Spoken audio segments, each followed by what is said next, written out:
প্রথম দেখায় মনে হতে পারে এটি কোনো কাঁচা রাস্তা, তবে বাস্তবে এটি একটি পাহাড়ি ছড়া। গ্রীষ্মে পানি শুকিয়ে যাওয়ায় জলাধারের এই করুণ অবস্থা। রাঙামাটির কাউখালী, লংগদু, কাপ্তাই, বিলাইছড়ি ও জুরাছড়ি উপজেলার দুর্গম পাহাড়ি এলাকার ছড়াগুলো শুকিয়ে যাওয়ায় দেখা দিয়েছে পানির তীব্র সংকট।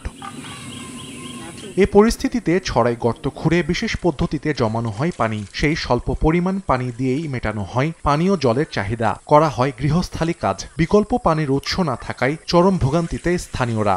রিং নাই, ডিপো এলো হয় নাই, ওই যে কুয়ার থেকে নিয়ে আর কি পানি একটু খেতে ফেতে খুব অসুবিধা হয় আমার। ঠিক মতন ঘরে কাজও করতে পারি না, অনেক পানির সবার কষ্ট। সবাই আইয়া আনো, সকালে আইয়া বিকালে যায়, পানি ফেলা ঠিক মতন কলসি খাইলা কলসি লইয়া যায়। কাজের থেকে আসছি বাড়ি হলি বলতেছে পানি নেই, টিউবওয়েল নাই, কিছু নাই, সোরা পানি নোংরা হইলে হান ভরে সার্কেল অসুখ নানা দিক দিয়ে অনেক কিছু হয়ে যায়। 4-5 মিনিট মতন এখনো পানি নাই। এখন বৃষ্টি পড়লে পানি হবে, আর পানি বৃষ্টি না হলে গর্ত ফুটি উঠবে না, খাইতে হয়। এ বিষয়ে জনস্বাস্থ্য প্রকৌশল বিভাগের আশ্বাসেই সীমাবদ্ধ সমাধান। 58.47% মানুষ সুপেয় পানি সরবরাহ নেটওয়ার্কের আওতায় এসছে, আর বাকি যেটুকু আমাদের কাভারেজের আওতায় আসেনি সেটুকু আমরা কাভারেজের আওতায় আনার জন্য ইতিমধ্যে সরকারি বিভিন্ন প্রকল্পের অধীনে আমাদের বিভিন্ন প্রকল্প কাজ এগিয়ে নিয়ে যাচ্ছি। জনস্বাস্থ্য প্রকৌশল বিভাগের তথ্য মতে জেলার 42% মানুষ এখনও সুপেয় পানির আওতার বাইরে রয়েছেন।